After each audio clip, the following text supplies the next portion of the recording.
एक दिन बड़े भ्राता को मुंह ग्रसित देखा तो अपने परम भक्त जो कि उत्तरायण काल की प्रतीक्षा कर रहे थे पितामह भीष्म जी, उनके पास ज्येष्ठ भ्राता युधिष्ठिर जी द्रौपदी एवं समस्त पांडवों को लेकर उनके अज्ञान का नाश कराने हेतु पहुंचे।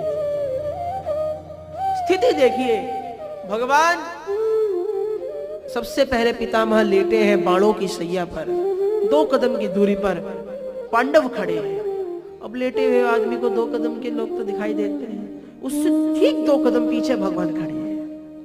पीछे क्यों खड़े हैं महाराज? तो रहस्य है ना।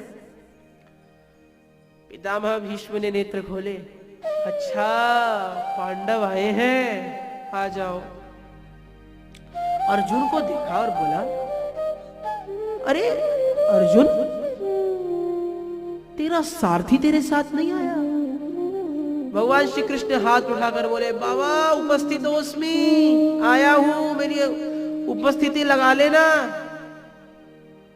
बाबा मुस्कुराते हैं और अर्जुन से पूछते हैं, अरे अर्जुन, तू जानता है ये कौन है?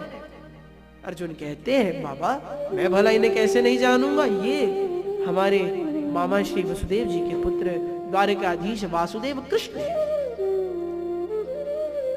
पितामह भीष्म कहते हैं, अर्जुन न जाने इनसे तेरे कितने नाते हैं। यम मन्यसे मातुलेयम प्रियम मित्रम सुहृत्तमम अकरोः सचिवम दूतम सौहृदागत सारथि।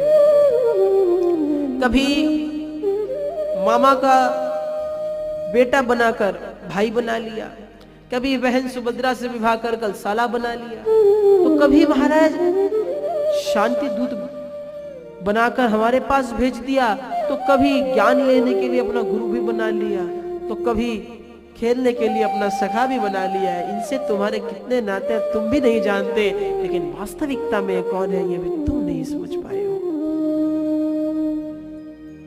भगवान को लेटे हुए पितामह ने खड़े होने का आदेश दिया। सदैव देवो भगवान प्रतीक्षताम कलेवरम या बदिदम हिनोम्य हम प्रसन्न हासारुण लोचनोल्लसन मुखाम्बुजो ध्याय पतश्चतुर्भुजा। आदेश देते हैं, प्रभु जब तक मैं इस संसार से विदा न ले लूं तब तक मुस्कुराते रहिए, खड़े रहिए। वाह, जिन परमात्मा के आगे बड़े बड़े देवी देवता थरथर कांपते हैं, उन परमात्मा को आज एक भक्त लेटकर आदेश खड़े होने का दे रहा है। भगवान ने तो सोच लिया, महाराज ने तो इच्छा मृत्यु का वरदान है, 1-2 साल भी इन्होंने जानने का प्रोग्राम कैंसिल कर दिया तो हमारी तो तगड़ी ड्यूटी लगी। युधिष्ठिर जी की ओर इशारा किया, दान धर्मान राज धर्मान मोक्ष धर्मान विभागशः। अरे एक साथ नहीं समझा दिया महाराज, खिचड़ी नहीं पकाई, पहले कुकर चढ़ाया, फिर पानी डाला, अलग अलग धर्म विभागशः, पहले राज धर्म दान धर्म सब समझाया। स्त्री धर्मान भगवत धर्मान समास व्यास योगतः, दोनों प्रकार से समास विधि से और व्यास विधि से दोनों से समझाया। पूज्य गुरुदेव यहां पर उपहास में एक बात कहते हैं कि आजकल के व्यास लोग समास बहुत करते हैं। कैसे? नाम क्या है? वेद व्यास, और व्यासपीठ पर बैठे हैं शास्त्रों का विस्तार करने के लिए, किंतु भजन आदि संगीत आदि में इतना समय निकाल देते हैं कि कथा तो समास में निकल जाती है और व्यथा व्यास हो जाती है। तो इसलिए इस बात को ध्यान रखते हुए कथा समास न होवे, उसी हिसाब से अपना सामंजस्य बिठाना चाहिए। पितामह भीष्म ने देखा उत्तरायण काल आ गया है। उत्तरायण काल में भगवान से बोले, प्रभु मैंने जो अपनी मति को पुत्री माना है उसे मैं आपके श्री चरणों में समर्पित करना चाहता हूं। प्रभु मेरी मति की खासियत है क्या? मैं मति वितृष्णा, मेरी मति तृष्णा रहित है। संसार में हर व्यक्ति 3 प्रकार की तृष्णाओं से पीड़ित होता है। पुत्रेष्णा, विवाह को बहुत साल हो गए, हमारा पुत्र नहीं हुआ, संतान के सुख से वंचित है, तो पुत्रेष्णा से पीड़ित है। किसी के पास पुत्र है महाराज, घर में क्रिकेट टीम खड़ी है, पाले कैसे?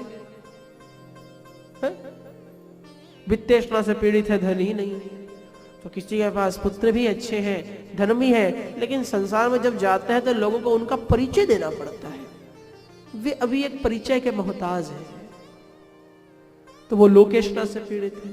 लेकिन प्रभु मैं मति वितृष्णा, मेरी मति में कोई तृष्णा नहीं, पुत्रेष्णा का सवाल ही पैदा नहीं होता, विवाह तो हमने किया नहीं, वित्तेष्णा की आवश्यकता ही नहीं क्योंकि उतना धन है जितना पेट भरकर भोजन कर ले, और लोकेष्णा की आवश्यकता नहीं, बचपन में ऐसी प्रतिज्ञा ले ली, सारा संसार भीष्म के नाम से जानता है।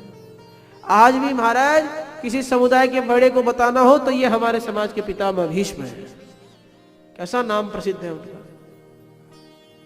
तो प्रभु मैं मति वितृष्णा, तृष्णा रहित है, तो अगर आप दे मुझे अनुमति, मैं आपके चरणों में समर्पित कर दूं मति, आपके श्री चरणों में मिले मुझे अनुरति, संसार से हो विरति और मिल जाए सदगति। प्रार्थना करी भगवान ने पितामह भीष्म की प्रार्थना को स्वीकार किया और बड़े प्रसन्न होते हुए शब्द सुमनों को पुष्पिताग्र छंद के माध्यम से, स्तुति के माध्यम से समर्पित करते हुए पितामह भीष्म उत्तरायण काल की ओर प्रस्थान करें। आइए हम भी पितामह भीष्म के शब्दों को गाएं और अपने शब्द सुमन भगवान के श्री चरणों में समर्पित करें।